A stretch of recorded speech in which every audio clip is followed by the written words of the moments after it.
तुम लोग सोए हुए लोग हो। मैं खुल के तुम्हारे सामने बोल रहा हूं, तुम लोग सो गए हो। 73% हिंदुस्तान का जो बब्बर शेर है, जो इस देश को चलाता है, जो इस देश को आगे ले जाता है, वो सो गया है, डर गया है। शौर्यवीर सैनिक हैं, उनके जीवन के लिए, उनकी भर्ती के लिए, उनकी नौकरी, पेंशन, परिवार की सुख सुविधाओं के लिए हम लोग संसाधन को जाहिर करें। जय हिंद एवरीवन। जितने साथी अग्निवीर का तैयारी कर रहे हो या अग्निवीर में सिलेक्शन ले चुके हो, तो आप लोग ये तो बिल्कुल भी ना सोचो कि भाई हम 4 साल के लिए भर्ती हुए हैं या 4 साल के लिए तैयारी कर रहे हैं। मेरे भाई आगे कुछ भी हो सकता है। आज का अगर आप न्यूज़ देखोगे ना तो आपका दिल एकदम खुश हो जाएगा। और देखो, आप लोग चुप बैठे होंगे, लेकिन कुछ ऐसे लोग हैं ना जो बिल्कुल भी चुप नहीं बैठे हैं। वो लोग एकदम प्रयास में लगे हुए हैं कि इंडियन आर्मी के अंदर ये जो अग्निपथ योजना लागू हुआ है ये समाप्त हो जाए। और मैं आप लोगों को बार बार बोलते आया हूँ कि मेरे भाई ये योजना टिकने वाला नहीं है। भले से कुछ लोगों को लग रहा होगा कि नहीं, मतलब कई साल से ऐसा बोला जा रहा है कि ये अग्निपथ योजना टिकने वाला नहीं है, ये अग्निपथ योजना टिकने वाला नहीं है, लेकिन मेरे भाई ये तो चलता हुआ आ रहा है। तो कब तक चलेगा मेरे भाई? शाम होता है ना तो सुबह भी होता है, अंधेरा होता है ना तो उजाला भी होता है। आप लोग देखना, एक समय ऐसा आएगा कि पहले जिस तरह से इंडियन आर्मी का भर्ती कराया जाता था उसी तरह से आगे भी इंडियन आर्मी का भर्ती कराया जाएगा। बस लोगों का आंख खुल जाए। अभी आप लोग ये पूरा का पूरा न्यूज देखो, एकदम गलत है मेरे भाई। देखो, कुछ लोग जानते हुए भी कुछ बोलते नहीं हैं। और हमारे आर्मी के कुछ ऐसे ऑफिसर हैं जो लोग प्रेजेंट टाइम में मतलब आर्मी से रिटायर हो चुके हैं, और वो लोग खुद मीडिया के सामने आकर बोल रहे हैं ये इंडियन आर्मी को मतलब जैसे कमजोर बनाया गया है। ये जो अग्निपथ योजना लागू हुआ है, ये अग्निपथ योजना बिल्कुल भी सही नहीं है, इसमें सुधार होना चाहिए। और वो लोग खुद बोल रहे हैं कि मतलब सरकार ये जबरदस्ती करी है। जैसे मतलब आर्मी की तरफ से कुछ और बोला गया था, सरकार बोली थी कि मतलब इंडियन आर्मी भर्ती के अंदर क्या बदलाव होना चाहिए। तो आर्मी की तरफ से टूर ऑफ ड्यूटी बोला गया था, तो बोला गया था कि 25% लोगों को आर्मी के अंदर टूर ऑफ ड्यूटी के मतलब हिसाब से रखा जाएगा। वो लोग मतलब कुछ साल के लिए आर्मी के अंदर आएंगे और आर्मी का रूल रेगुलेशन सीख कर और वो लोग मतलब फिर से अपने जैसे अपने गांव में चले जाएंगे। तो वो लोग मतलब जैसे देश को एक अच्छा नागरिक मिलेगा। आर्मी का तो ये सोच था, लेकिन सरकार का सोच कुछ और ये था। सरकार तो सेना से बस पैसा बचाना चाहती थी, तो वो पता नहीं कौन कौन सा सिस्टम लागू कर दी। तो सेना लोगों को भी ये अच्छा नहीं लगता है, ठीक है ना। वर्तमान में अपने भारत के राष्ट्रपति जो द्रौपदी मुर्मू जी हैं, तो इनके पास भी मतलब अग्निपथ योजना को लेकर, अग्निवीर भर्ती को लेकर कुछ पत्र भेजा गया है। वो कैसा पत्र है वो एक न्यूज के माध्यम से बताया गया है, तो वो भी मैं आप लोगों को दिखा रहा हूँ। देखने के बाद ना दिल को बड़ा सुकून मिलता है। भले से अग्निवीर में हम भर्ती हो या ना हो, भले से आर्मी में जाए या ना जाए, लेकिन जितने लोग भी अग्निवीर में भर्ती हो, जितने लोग भी आर्मी में जाए ना, तो मेरे भाई मतलब वो लोग परमानेंट के लिए जाए, वो लोग पहले जैसा ही जाए। बहुत ज्यादा मेहनत करते हैं मेरे भाई, भले से पढ़ाई लिखाई में मेहनत नहीं करते हैं, लेकिन ये जो बॉडी होता है ना, जो शरीर होता है ना, इससे वो लोग बहुत ताकतवर होते हैं और उन लोग के अंदर बहुत ज्यादा क्षमता रहता है। तो उन लोगों का भर्ती तो परमानेंट होना ही चाहिए। आप लोग इनका पूरा का पूरा बात सुनो। डिफेंस एक्सपोर्ट से बहुत पैसा कमा रहे हैं। ये भी कहा गया कि हम आत्मनिर्भर हो रहे हैं, हम इंडिजिनस मैन्युफैक्चरिंग कर रहे हैं। अगर हमारे डिफेंस डिपार्टमेंट को इतनी आमदनी हो रही है और हम लोग इतने सक्षम हो रहे हैं, तो सबसे ज़्यादा महत्वपूर्ण ये होगा कि हमारे जो शौर्यवीर सैनिक हैं उनके जीवन के लिए, उनकी भर्ती के लिए, उनकी नौकरी, पेंशन, परिवार की सुख सुविधाओं के लिए हम लोग संसाधन को जाहिर करें। ये अग्निवीर जो बनने जा रहे हैं, इसका विरोध करने के लिए कांग्रेस पार्टी ने, जब भी ये योजना लॉन्च हुई उसी समय से हम लोगों ने विरोध किया था, क्योंकि हमें लगा कि ये 4 साल की नौकरी देने के बाद सिर्फ 25% लोगों को स्थायी रूप से फौज में भर्ती किया जाएगा और बाकी 75% लोगों को रिलीज कर दिया जाएगा।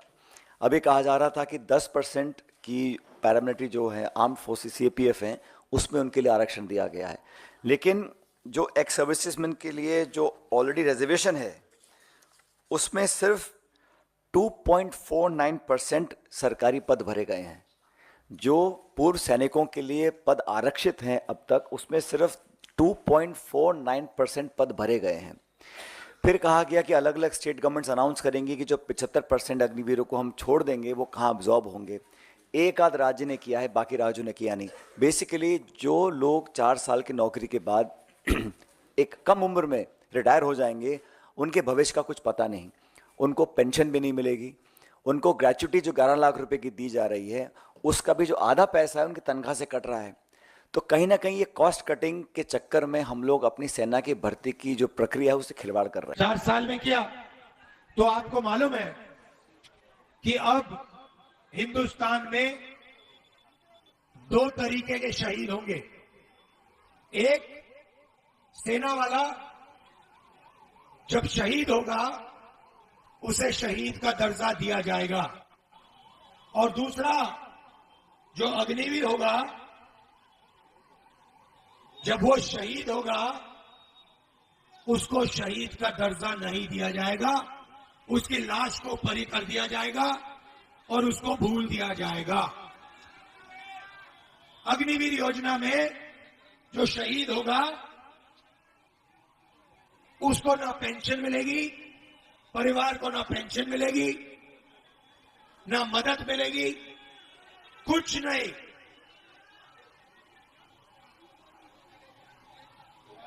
अग्निवीर कौन बनेगा?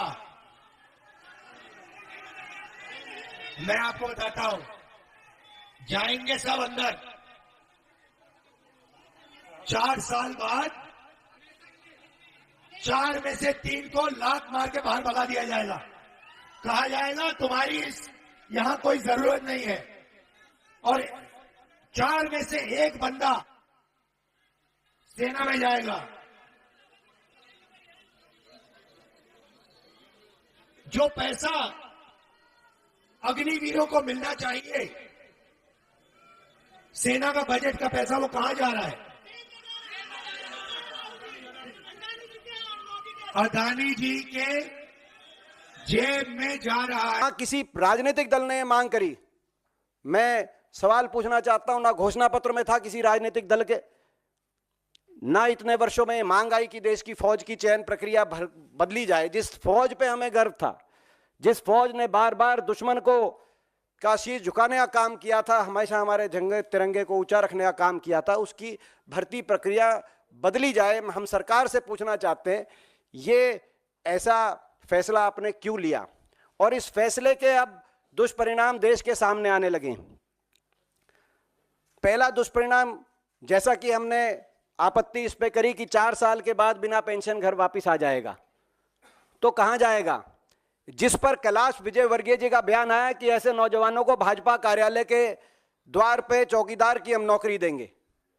मैं बता देना चाहता हूं भारतीय जनता पार्टी वालों को, ये देशभक्ति का भाव, आप देश की फौज पे राजनीति करना चाहते हैं, लेकिन देश की फौज में जो नौजवान जाता है जिस देशभक्ति के भाव से, वो आपके कार्यालय के बाहर 4 साल के बाद आकर चौकीदार के भाव बनने के भाव से नहीं वो जाता, वो देश के लिए सर्वोच्च निछावर करने की बात का अपने मन में सोच के जाता है। सबसे महत्वपूर्ण बात यह है, जिसके बारे में आपको दीपेंद्र जी बताएंगे, जो राज्य ऐसे हैं जहां सबसे ज़्यादा भर्तियां होती हैं, जहां लोग बहुत चाव से, शौक से और एक मातृभूमि की रक्षा करने की भावना से सालों तक प्रशिक्षण करते हैं, तैयारियां करते हैं, और एक गांव में माहौल होता है कि हम फौज की भर्ती की तैयारी कर रहे हैं। ऐसे लगभग 2.25 लाख लोग हैं जिनको आपने भर्ती दी लेकिन ज्वाइन नहीं कराया। उन्होंने बहुत लंबे समय से वो धरना देने अपनी मांग को रख रहे हैं।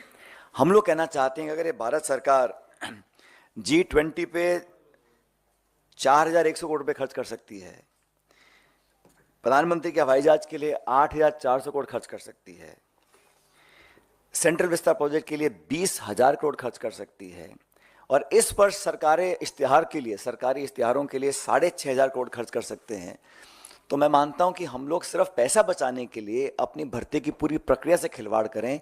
ये भविष्य के लिए, हमारी आंतरिक सुरक्षा के लिए, हमारे भारत की इंटेग्रिटी सिक्योरिटी के लिए। आप जितना चिल्लाना चाहते हो चिल्ला लो, जितना आप कहना चाहते हो अग्निवीर नहीं होगा चिल्ला लो, कुछ फर्क नहीं पड़ने वाला। आप में दम नहीं है, आप में दम नहीं है। अग्निवीर होगा, अग्निवीर होगा। क्यों? क्योंकि अदानी चाहता है इसलिए अग्निवीर होगा, मोदी चाहता है इसलिए अग्निवीर होगा। कैसे? वो क्या दम नहीं है आप में? कैसे नहीं होने देगा? हो रहा है। आप चिल्लाते हो और कुछ नहीं करते, दम नहीं है आप में। 73% में दम नहीं है। सुलारक, मैं बताऊंगा आपको रास्ता। मैं रास्ता बताऊंगा, मगर दम नहीं है तुम लोगों में। तुम लोग सोए हुए लोग हो। मैं खुल के तुम्हारे सामने बोल रहा हूं, तुम लोग सो गए हो।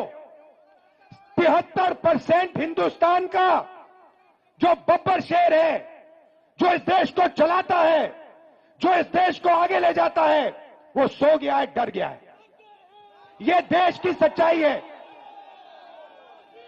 आप कहो जितना कहना है, अग्निवीर नहीं होगा, अग्निवीर नहीं होगा, नहीं होगा। 73% में दम नहीं है। होगा, कैसे नहीं होगा? अदानी ने डिसाइड किया होगा, होगा। नरेंद्र मोदी ने डिसाइड किया होगा, होगा। 90 ब्यूरोक्रेट्स ने डिसाइड किया है, होगा, होगा। दम नहीं है तुम। न्यूज़पेपर भी आप लोग देख लो, यहाँ पर लिखा गया कि अग्निपथ खत्म कर पुरानी भर्ती प्रक्रिया बहाल करेंगे। आप लोग समझने का कोशिश करना। यहाँ बोला जा रहा है कि पार्टी अध्यक्ष मल्लिकार्जुन खड़गे ने राष्ट्रपति द्रौपदी मुर्मू को पत्र लिखकर उन करीब 2 लाख नौजवानों को सेना में शामिल करने का आग्रह किया है। मतलब जो लोग आर्मी का पहले दौड़ मार चुके थे कोरोना के टाइम में, जैसे जिन लोगों के पास एनसीसी का सर्टिफिकेट था, मान लो वो लोग तो भर्ती हो ही चुके थे, और जो लोग मतलब एयरफोर्स में भर्ती हो चुके थे, जब इंडियन आर्मी के अंदर टीओडी लागू हुआ तो वो भर्ती कैंसिल हो गया। जो लोग भर्ती हो चुके थे, तो उन लोगों के लिए लिखा गया है कि पार्टी अध्यक्ष मल्लिकार्जुन खड़गे ने राष्ट्रपति को मतलब एक पत्र लिखे है, ठीक है ना।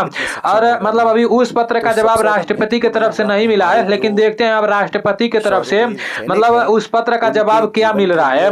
बोला जा रहा है कि पत्र लिखकर उन करीब 2 लाख नौजवानों को सेना में शामिल करने का आग्रह किया है, जिन्हें नियमित भर्ती में चयन के बावजूद भर्ती नहीं किया गया है। आप लोग पूरा वीडियो और न्यूज देखे हो ना। ये सिर्फ वीडियो और न्यूज नहीं है मेरे भाई, ये एक बहुत बड़ा प्रयास है। और कैसा प्रयास है? अग्निपथ योजना को समाप्त करने का प्रयास है, ठीक है ना। तो अब देखते हैं आगे क्या होता है। ये सारी चीजें देखने के बाद ये बात क्लियर पता चल रहा है कि अगर कांग्रेस का सरकार बनता है ना, तो 100% उसका पहला मुद्दा यही है कि इंडियन आर्मी की भर्ती पहले जिस तरह कराई जाती थी उसी तरह से कराई जानी चाहिए। मतलब उसका पहला मुद्दा यही है कि अग्निपथ योजना को समाप्त करना। आप लोग देख लेना, सरकार अगर बदलेगी तभी हो पाएगा। अगर सरकार नहीं बदलेगी ना, तो इससे भी कुछ मतलब जैसे खराब देखने को मिल सकता है। तो अभी आप लोगों को ये डिसाइड करना है कि भाई हमको आगे करना क्या है, किसको सरकार बनाना है। अगर आप फौज का तैयारी करते हो तो ठीक है ना। अगर आप लोगों को लग रहा होगा कि हमारे साथ सब कुछ सही हो रहा है, तो फिर कुछ नहीं करना है, बस देखते जाओ देखते जाओ, और जिसको सरकार बनाना है बनाते जाओ।